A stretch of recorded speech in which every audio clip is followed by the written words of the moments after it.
ప్రభు రక్షకుడైన యేసుక్రీస్తు ప్రశస్తమైన నామములో మీ అందరికీ హృదయపూర్వకమైన వందనాలు. మంచిది. మరి ఈ ఉదయమే మా కార్యక్రమాలు వీక్షిస్తున్న మీకు, మీ కుటుంబాలకు శుభాభివందనాలు. అలాగనే మీ స్నేహితులు, బంధువులు, రక్త సంబంధికులకు కూడా వాక్యములో షేర్ చేయండి. దేవుని వాక్యమును మరి అంచె దినాలలో ఎంతో మరి దేవుడు మీ కొరకు మిమ్మల్ని ప్రేమించి ఏర్పాటు చేస్తున్న ఈ కార్యక్రమాలు అందరూ అంతటా రక్షణ పొందాలనే ప్రభు యొక్క ప్రణాళిక. కాబట్టి వాక్యమును విందాం. పరిశుద్ధ గ్రంథములో యోబు గ్రంథము 22వ అధ్యాయము 23వ వచనాన్ని మనం చదువుతున్నాం. సర్వశక్తుని వైపు నీవు తిరిగిన ఎడల, నీ గుడారములో నుండి దుర్మార్గతను దూరముగా తొలగించిన ఎడల నీవు అభివృద్ధి పొందెదవు. చాలామంది అభివృద్ధిలోనికి రావాలి, అభివృద్ధి జరగాలి, నా కుటుంబము, వ్యాపారము, పిల్లలు, ఇలాగ ప్రతి మనుషులో కూడా ఒక అభివృద్ధి అనేటువంటి వాటి విషయంలో ముందుకు వెళ్తూ ఉంటారు. ఇంకా కూడా చెప్పాలంటే రాష్ట్ర దేశాలు కూడా ఇంకా నూతనమైన అభివృద్ధిలోనికి తీసుకెళ్ళాలి, అభివృద్ధిలోనికి నడచాలి అని కొన్ని విషయాలు. ఇక్కడ మనకి అభివృద్ధి ఎప్పుడు కలుగుతుంది అనేది మనం గమనిస్తే, సర్వశక్తిని వైపు నీవు తిరిగిన ఎడల, నీ గుడారములో నుండి దుర్మార్గతను దూరముగా తొలగించిన ఎడల. కొందరి హృదయములో కొన్ని దుర్మార్గపు పనులు, కొన్ని పరిస్థితులు ఉన్నాయని యోబు చెబుతున్నారు. అక్కడ నీ గుడారములో ఉన్నటువంటి దుర్మార్గతను నువ్వు దూరముగా తొలగించిన ఎడల నీవు అభివృద్ధి పొందుతావు. నీవు ఆయన వైపు తిరగాలి. ఎవరంటే ఆయన సర్వశక్తి కలిగిన దేవుడు. సర్వశక్తి కలిగిన దేవుని వెందు నువ్వు అభివృద్ధి కలగాలి. నువ్వు ఆయన వైపు తిరిగితే అభివృద్ధి కలుగుతావు. ఆయన వైపు నువ్వు తిరగాలి. ఆయన వైపు తిరిగినటువంటి వారి గుడారములలో వాళ్ళలో ఉన్న బలహీనతలు ఏంటి అనేది మనం చూస్తే, దుర్మార్గత, పాపము, వ్యసనములు, బలహీనతలు, ఈ లోపములు ఉన్నాయి. వాటిని మీరు విడిచిపెట్టి ఆయన వైపు తిరిగిన ఎడల నేను వారిని అభివృద్ధిలోనికి నడిపిస్తాను. చూడండి, కొరింథీ సంఘముతో దైవజనుడు పౌలు చెప్తారు. ఏమని చెప్తున్నారు అనేది మనం చూస్తే, కొందరేమో అక్కడ ఉన్నవారు స్టార్టింగ్లో నేను కేపా వాడిని, అపోలో వాడిని, నేను పౌలు వారిని, ఇలాగ వాళ్ళు నచ్చినట్లుగా వాళ్లకు మెచ్చిన వారి పేర్లు చెప్తున్నారు. సంఘ అభివృద్ధి చేసేది ఎవరు, సంఘాన్ని అభివృద్ధి పరిచేది ఎవరు అనేది ఖచ్చితంగా ఇక్కడ పౌలు గారు చెప్తున్నారు. 1 కొరింథీయులకు రాసిన పత్రిక 3వ అధ్యాయము 6వ వచనంలో చదివితే, నేను నాటి తిని, అపోలో నీళ్లు పోసెను, వృద్ధి కలుగు చేయువాడు దేవుడే. కాబట్టి వృద్ధి కలుగు చేసే దేవుడిలోనే కానీ, నాటిన వానిలో కానీ, నీళ్లు పోసిన వానిలో కానీ ఏమీ లేదు. చాలా జాగ్రత్తగా గమనించాలి. సంఘము అభివృద్ధి పొందాలి. సంఘములోకి వచ్చిన వాళ్ళు అభివృద్ధి చెందాలంటే మరి వాక్యం చెప్పే వాళ్ళలో కాదు, వాక్యములో ఉంది అభివృద్ధి. వాక్యములో ఉన్నది, కానీ వాక్యం చెప్పే వాళ్ళను దేవుడు ఒక బోరగా వాడుకొని, అక్కడ అదే చెప్తున్నమాట, నీళ్లు పూసే వాళ్ళలో కానీ, నాటిన వారిలో కానీ ఏమీ లేదు, కానీ నిన్ను వృద్ధి చేయవాడు దేవుడే. వాక్యము నీకు బోధిస్తూ ఉండగా, దేవుడు వాక్యము చేత నీతో మాట్లాడుతూ ఉండగా, ఆ వాక్యమునకు నువ్వు కట్టుకొని సర్వశక్తి కలిగిన దేవుని వైపు ఆ వాక్యము విని నీ మనసు ఆయన వైపు తిప్పాలి. ఎప్పుడైతే నీ మనసు ఆయన వైపు త్రిప్పుతావో, వృద్ధి చేయువాడు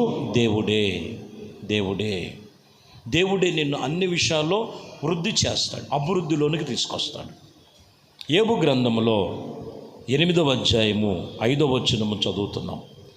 నువ్వు జాగ్రత్తగా దేవుని వెతికిన ఎడల సర్వశక్తి గల దేవుడు ఇదిగో బ్రతిమిలాడుకున్న ఎడల, వాక్యం చెప్తున్నమాట, నీవు పవిత్రుడవై యథార్థవంతుడవై ఉన్న ఎడల నిశ్చయముగా ఆయన నీ యందు శ్రద్ధ నిలిపి నీ నీతికి తగినట్లుగా నీ నివాస స్థలములో వర్ధిల్ల చేయును.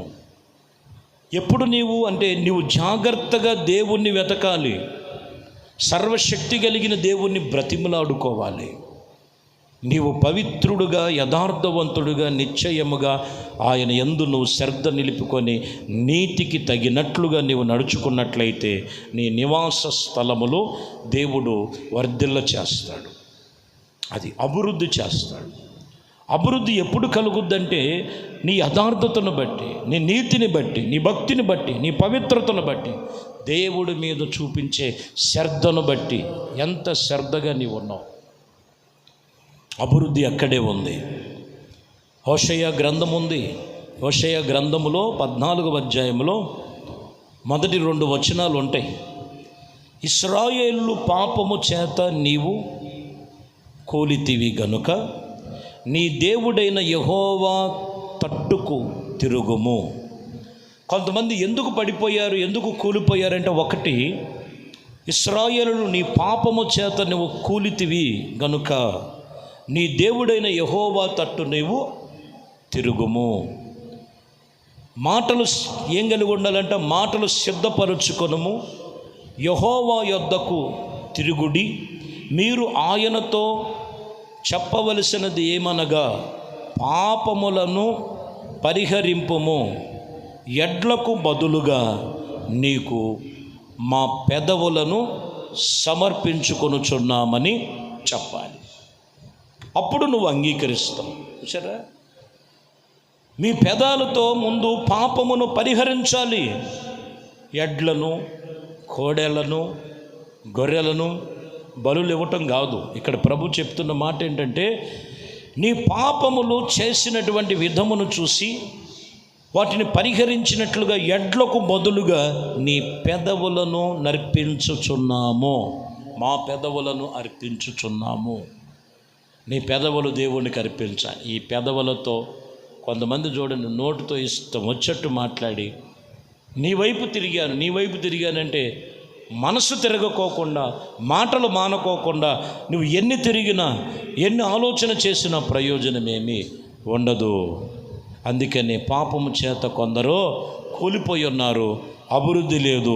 నీవు అభివృద్ధి జరగాలంటే వాక్యం చెప్తున్నటువంటి మాటలు, నీ పెదవులను దేవునికి పరిహరించబడి, ఇదిగో ఎడ్లకు బదులుగా నీ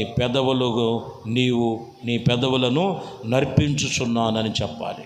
నా పెదవులు అర్పిస్తున్నాను ప్రభువా. సామెతల్లో ఒక మాట గమనించాలి. 1వ అధ్యాయం 23వ వచనంలో చదివితే, నా గద్దింపు విని తిరుగుడి, ఆలకించుడి, నా ఆత్మ మీ మీద కుమ్మరించదను. చూసారా, ఎవరైతే ఆయన గర్దింపు వాక్యం వస్తుందో, ఎవరైతే ఎందుకు గర్దిస్తున్నాడంటే నువ్వు ఆయన వైపు తిరగాలి. నీవు ఆయన వైపు తిరిగిన ఎడల, నీ మనసు త్రిప్పుకున్న ఎడల, నేను వారి మీద ఆత్మను కుమ్మరిస్తానని చెప్తున్నాడు. ఆత్మ ఎక్కడ, ఎలాగా, ఎవరి మీద కుమ్మరించబడుద్దండి? ఎవరి మీద కుమ్మరించబడుతుంది? ఆత్మ చేత అనుభవం ఉందా? ఎవరికి పడితే వాళ్ళకి కాదని గమనించాలి. ఆత్మ పొందుకోవాలి. ఆత్మ పొందుకునే అనుభవం రావాలంటే వాక్యమును గద్దించినప్పుడు లోబడి మారు మనస్సు అనేది రావాలి. మారు మనస్సుతో పాటు పాప క్షమాపణ నిమిత్తము బాప్టిసము పొందాలి. ముంచుడు బాప్టిసం పొందాలి. బాప్టిసం పొంది సంఘములో నువ్వు చేర్చబడి దేవుని సన్నిధిలో ఆయన వాక్యమును బట్టి, ఆయన వాక్యము కొరకు నువ్వు కనిపెడుతూ దేవునితో నిబంధన చేసుకో. వాక్యం చెప్తున్నటువంటి విషయం. అప్పుడు దేవుడు ఆత్మ నీ మీద కుమ్మరించబడుద్ది. ప్రియులారా, కుమ్మరించబడుద్ది. ఎప్పుడనంటే పాప క్షమాపణ నిమిత్తం మారు మనసు పొంది, మారు మనసు అనే మెట్టు రావాలి.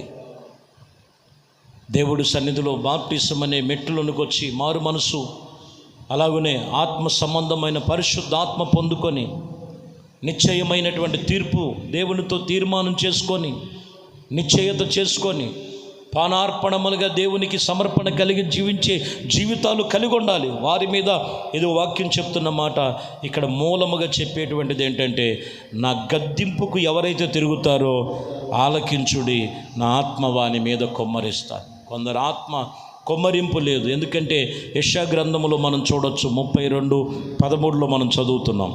నా జనులు భూమిలో ఆనందపురములో ఆనంద గృహములన్నిటిలోనూ ముళ్ళ తొప్పలను బలు రాకాశ చెట్లు పెరిగిను, పైనుండి మన మీద ఆత్మ కొమ్మరింపబడు వరకు. మీరు చాలా జాగ్రత్తగా మీరు ఆత్మీయతో దేవుడి సన్నిధిలో తిరగాలి. కానీ కొంతమంది హృదయాల్లో ఏమున్నదంట, ఆనందపురములో ఆనంద గృహములో ముళ్ళ పొదలు ఉన్నాయి, బలు రాకాశ చెట్లు ఉన్నాయి. కారణం ఏంటంటే పేరుకు భక్తి చేస్తున్నారు కానీ మనసు త్రెప్పలేని భక్తి, దేవుడు వాక్యం అంగీకరించలేని భక్తి, పరిశుద్ధాత్మ అనే అనుభవములో నింపలేనటువంటి భక్తి చేస్తున్నారు. కాబట్టి వాక్యం చెప్తున్న మాట, పై నుండి ఆత్మ కొమ్మరించు వరకు దేవుని వాక్యము వైపు మనం తిరగాలి. దేవుని యందు మనం కనిపెట్టి ప్రభు కొరకు మనం తీర్మానం కలిగి ఉండాలి. ఈ వాక్యములో చెబుతున్నటువంటి మాట, సర్వశక్తి కలిగిన దేవుని వైపు నీ మనస్సు త్రిప్పుకోవాలి. నువ్వు పవిత్రుడివై యథార్థముతో దేవునితో నడుచుకొని నీ పెదవులను దేవునికి సమర్పణ కలిగి మీ హృదయములలో ఉన్న ప్రతి పాప దోషములు విడిచిపెట్టు. దేవుడు గద్దింపుకు లోబడినట్లయితే నీ మీద దేవుని ఆత్మ కొమ్మరించబడును, దేవుడు ఆత్మ చేత నింపబడును గాక. ప్రార్థన. పరిశుద్ధుడా, ప్రేమ స్వరూపి, దయగలిగిన మా ప్రభువా, మీ శ్రేష్టమైన పరిశుద్ధ నామమును బట్టి మీ వందనాలు, స్తుతులు, స్తోత్రాలు చెల్లిస్తున్నాం. మీ కృపా దయా సంకల్పమును బట్టి నా ప్రభువా, ఈ ఉదయకాలము సర్వశక్తి కలిగిన దేవుని వైపు తిరగాలని, అక్కడ వృద్ధి జరుగుద్ది, అక్కడ అభివృద్ధి పరుగుద్ది. సంఘము అభివృద్ధి పొందాలంటే నీరు పోసిన వారిలో లేదు, నాటిన వారిలో లేదు, వృద్ధి చేయగలిగిన దేవుడిలోనే, దేవుని వాక్యములోనే మనసు త్రిప్పుకుంటే సంఘము అభివృద్ధి కలుగుద్దని వాక్యం చెప్తున్న మాట. ఎవరైతే మీ గద్దింపుకు లోబడి తమ మనసును త్రిప్పుకుంటారో వారి మీద దేవుని ఆత్మ కొమ్మరించబడి ఉన్నది, వారు ఉపదేశములు అంగీకరిస్తారని వాక్యం చెప్తున్న ప్రకారం ఈ వాక్యం విన్న ప్రతి ఒక్కరిని కూడా మీరు ఆత్మ చేత నింపి అభిషేకించబడి ఈ వాక్కుల చేత బలపరిచి మరింతగా స్థిరపరచమని, ఇదిగోనైనా సర్వశక్తి కలిగిన దేవుని వైపు కుటుంబాలుగా మీ వైపు తిరిగేటట్లుగా మీ ఆత్మ చేత నింపి నడిపించి వారి మనస్సును, వారి తలంపులు మీ వైపు త్రిప్పమని నజరేయుడైన యేసుక్రీస్తు నామములో ప్రార్థించి వేడుకొనుచున్నాము తండ్రి, ఆమేన్. ప్రభు మిమ్మల్ని దీవించి ఆశీర్వదించును గాక.